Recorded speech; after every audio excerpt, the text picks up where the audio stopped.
It Am I goes. supposed to look at this camera here? Okay. How we doing, guys? Good. Good, good.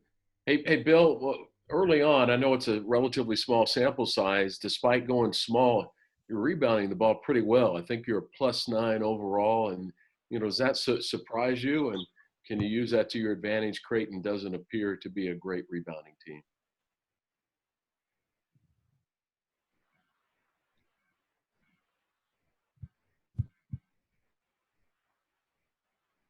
But this time of year, stats are so skewed because you could, we got our butts whipped in the first game against Gonzaga, rebounding the ball, and then we've rebounded it better since then. Kentucky was, I think we were +3 or +4, but it was pretty even, and Washburn kind of skewed it a little bit because of their size, but I do think that considering how small we're playing, 20, 25 minutes a game, I do think we've rebounded the ball pretty well, surprisingly well, especially on the offensive end.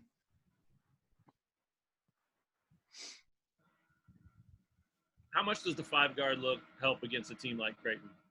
They were talking a little earlier this morning about, you guys look like you play a lot like they do when you go small.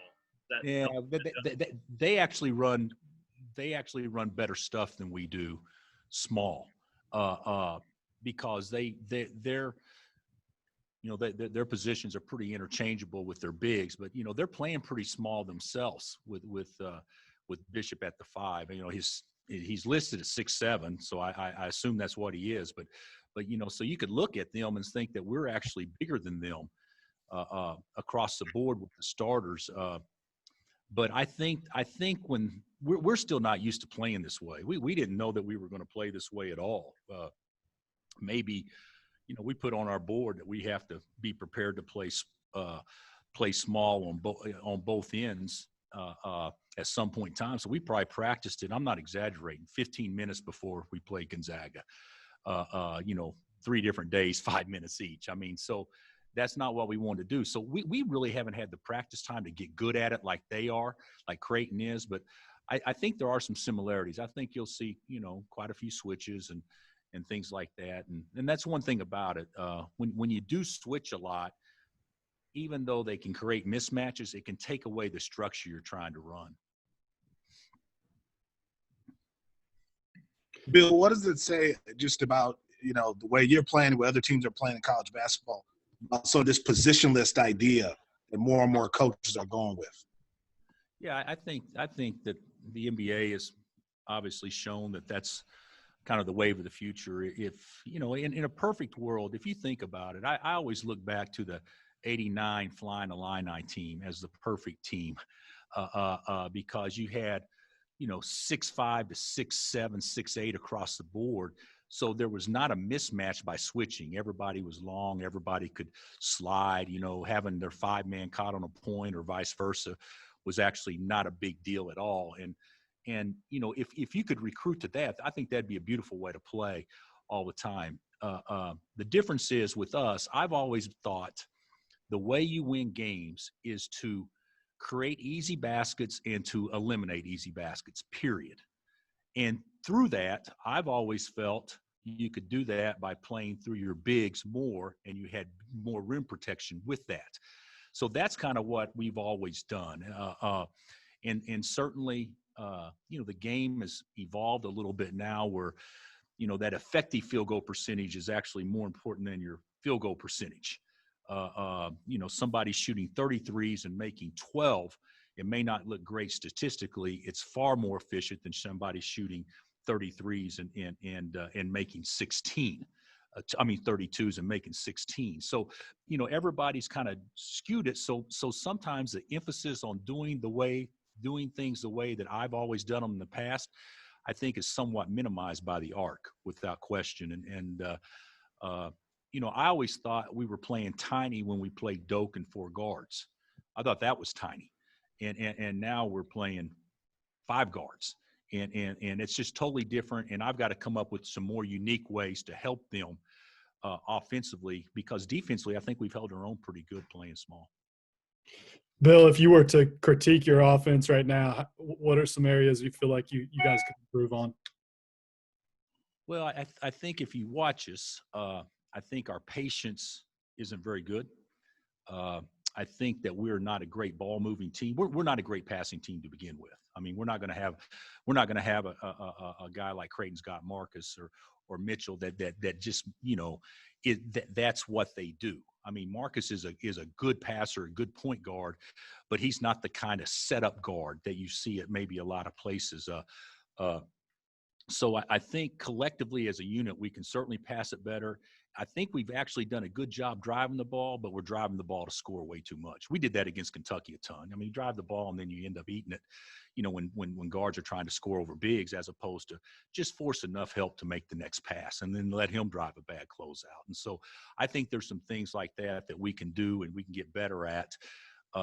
Being better ball movers. You don't need to have 5 guys that can beat you off the bounce. You need to have 2 or 3 guys that can beat you off the bounce and 2 or 3 guys that can really move the ball quick or knock down open shots. And I think we haven't quite found ourselves in regards to exactly what scores the way we're trying to play. Has that been an emphasis in trying to teach them, hey, here are some areas where you guys are driving it too deep? Yeah, You know? yeah, absolutely, CJ. Yeah, we're trying to emphasize all those things, and I think the guys are learning. You know what? Hey, that North Dakota State game. I mean, I don't know. You can look at the score and say, yeah, what happened? What happened is we actually beat a team that was very good that day, and what happened was they scored 14 points with 3 or less seconds left on the shot clock when we actually defended the entire possession for the most part. What happened is their length really bothered us, kind of like Kentucky did, as far as us over penetrating things like those are things that I think that we can correct. But I did think we guarded pretty well. We won by 4 and guarded our asses off. I'm just going to tell you that right there. So I'm not going to apologize for that. I'm not sure we could have defended them much better the last 10 or 12 minutes of the game.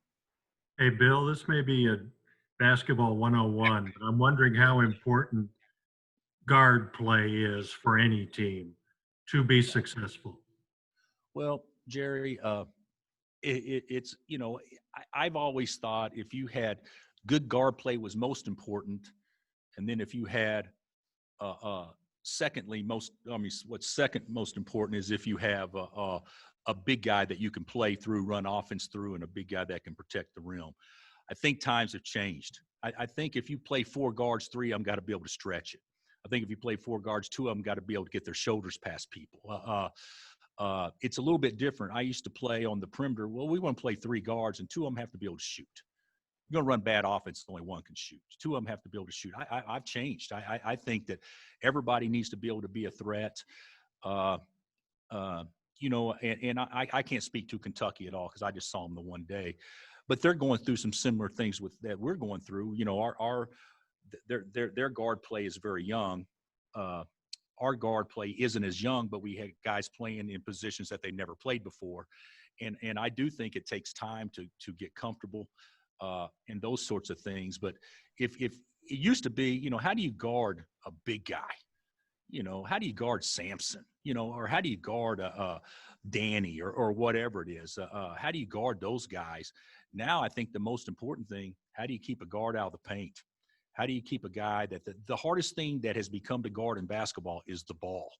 And you got guys that are really good with the ball. It puts so much pressure on others because you don't have to run a play to get a shot. And if you have a point guard that you have to run a play with to get a shot, it makes it much easier to defend, in my opinion. And just as a follow, how would you compare the point guard role on the high school level versus the point guard role on the college level? Well, the perception about guards is if they're small or short by collegiate basketball standards, they're a point guard, and that's the least true thing in the world. I mean, a point guard's got to be able to understand time, score, momentum, how to pick his spots, how to run a team, how to have intangibles. There's so many things that go on with it, but it's amazing to me. You watch somebody play in high school or in an AAU game, and this isn't being negative at all. They bring the ball up the court, and so everybody assumes because they bring the ball up the court or they initiate that they're a point guard. and that's not true at all. There's very few, in my opinion, true point guards that probably come into college as true point guards. I think there's a lot more that learn how to play it once they get into college. Hey, What do you- Bill. Oh, go ahead, Gary. What do you want to see out of David this game? Well, same thing as always. I want to see him be a presence. I want to see him have balance. I want to see him give opponents something to guard, and I also want him to be a guy that is certainly a deterrent to other people getting to the basket. So nothing's really changed with David at all. I think there's some technique things he can do a little bit better to certainly put him in position to maybe score before he catches or catch it a step deeper rather than at 6 or 7 feet. But there's things that, I mean, he did some better things against obviously against Washburn, and then of course against North Dakota State. It didn't really translate to made baskets against North Dakota State, but I did think he did some things much better. He's going to be fine, folks. He's going to be fine. It's just been a little bit different than the way we had anticipated starting, based on how practice has gone, because he scored at will in practice. And like I said all along, he's been our best player consistently since August 1, up until when the game started. So I'm very confident that we're going to get out of him exactly what we thought we would at some point in time, and hopefully it's sooner rather than later. Hey, it seems like he's shooting over people a lot when he gets post touches. I mean, does he need to find more angles? Is that one of those technique things you're talking about? Well, if you followed us, which you guys have for years, our big guys always scored off of creating angles. Yeah. Always. If you look at Gonzaga in Timmy and how he played, unbelievable job in scoring off of getting guys angles. And then after you get an angle, then you can play to if he's on high side, low side, whatever. We're getting way too much stuff where a guy is posting with a defender dead behind, and we haven't done anything to move him around. So we've got to do more misdirection things like that, to maybe even a big guy screening his own man, so to speak, to create angle opportunities. Doak wasn't great at it. He got pretty good at it, and I think David is better at it than what he's shown so far. But I also think teams have defended us pretty wisely too. Bill, can you talk more about their point guard Marcus, and he 4-1 assist to turnover, and then the matchup with our Marcus and what he might be able to do? I think he's great. I think he's terrific. We had a chance in the first game to go against what was probably the most physically gifted point guard in the country, in Suggs. And we saw him on a day which he was spectacular. To me, Marcus is maybe has a better chance to be a first-team All-American even than Suggs does, because of his ability to play at different speeds, and he can certainly, he can shoot it, he can handle it. His assist-to-turnover ratio is terrific. Their whole teams, they take care of the ball. Their whole team does, but his feel is terrific. He's fun to watch. He and Mitchell out there together. That's two pretty good guards that are really hard to guard, and they complement each other so well. But I think it'll be a great matchup for Marcus. It's kind of, when you switch a lot. If I was Marcus, I'd be pretty upset because we switch a lot, because this would be the type of game that he would want to guard the other team's best player. And even the Gonzaga game, everybody made a big deal about their point guard, who was fabulous. He whipped us. Getting 21, or 24, and they always equated it to getting it on Marcus because he was our point guard. Well, Marcus probably guarded him 20% of the time. It's so this is one time where I think when you switch, it does players a little bit of a disservice, because I think guys want to look at the stat sheet and say, my guy got this. I think there's pride in that. And when you switch so much, even though you can become a better defensive team, it doesn't have that same feel. So it'll be a great matchup when they're on each other. I'm just not sure they're going to be on each other near as much as what fans would probably like to see. Bill, this is one of those games that could have Selection Sunday implications. What are your thoughts on a 68-team tournament in one city, the way the NCAA is proposing it right now? Okay. Did you say a 16-team tournament or a 68-team tournament? 68 team tournament in one city was what the NCAA has proposed. Well, to be honest with you, I just hope we have a tournament. I just hope we play. We could play in Indy. We could play in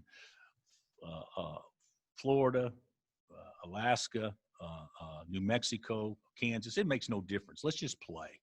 And I think that's, and I hate to say this, is it perfect? No, but this isn't going to be a perfect world year.